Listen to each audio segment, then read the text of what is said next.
Is Vegas a dream or a nightmare to shoot in? It's a dream for some people and a nightmare for others. And as the movie poster says, some guys just can't handle Vegas. Right. For me, it's a dream. I can handle it. We lost a few crew members to that city. Vegas is a city full of temptation and distraction. There was more than one wife had to come in and take her husband and put him in rehab and literally remove him from the set. No joke. Woo!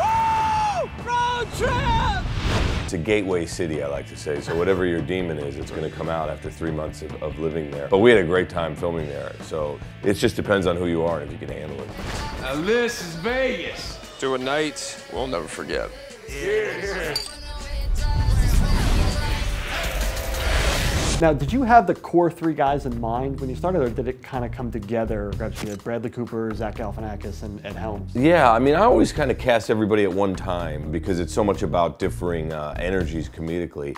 I feel like, you know, guys have to come from a different place comedically for there to be chemistry in a comedy. You know, oftentimes you see movies and the guys are doing the same thing and you feel like they're tapping the same nerve or something.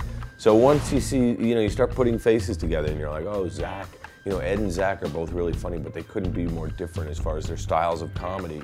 And Bradley, and so, you know, it was kind of all done at one time in a weird way. But I had always been looking to do something with Zach because, you know, if you're a fan of comedy, Zach is just a killer and he's one of the funniest guys out there. Hey, Mark. Hey, Marker. So how good was Mike Tyson at taking direction? He was great. You know, you wouldn't think Mike would be the most like easy guy to work with or easy guy to get to do the movie. I really thought it was going to be difficult to land him. And it was really easy because we went to his manager. He's surrounded by great people now. And they got it, and they got it to Mike, the script to Mike, and Mike called me up and he totally understood. He understood we weren't making fun of him, but we were more fucking with, like, you know, the image people have of Mike. Mike Tyson? This is my favorite part coming up right now. He still got it. It was just great, and he just came ready to play. And again, we're really sorry about Steve. Man, like you say, man, we do dumb shit when we're fucked up. You know, growing up, Mike who's Iron Mike, and he just is like, to then take that image and then put a spin on it of a guy singing and being giddy almost, it just has an impact that it's hard to equate with. Because watching the movie, I was wondering, like, was it harder to wrangle Mike Tyson or the tiger? The hardest to wrangle is the baby. Whose baby is that? Check its collar or something. Babies are little motherfuckers, really. And it's like, you know, tiger, you know, they don't like to admit this, but the trainers could hit the tiger on the nose or something.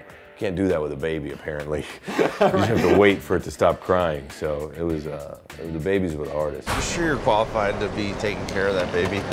Oh my God. Do you ever feel like you're building like a stable, sort of like a Judd Apatow, where you have your group of guys, or do you like to approach each movie with fresh? I like to approach it differently, but I definitely use a lot of the same day players, you call them. You know, guys who come in and do 2 days or 3 days, like Matt Walsh, who plays the doctor in The Hangover, is in every movie I've ever done. This guy, Brian Callen, who plays the wedding chapel owner, is in every movie I've done.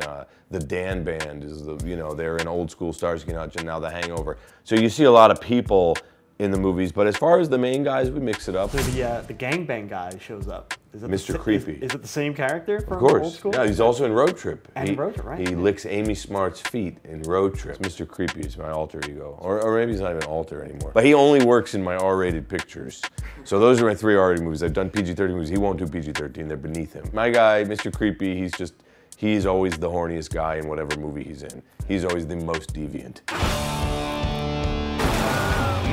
I go on record saying I think the end credits to The Hangover might be up there with the best end credit sequence ever in a comedy. And it's a real fun surprise in the movie.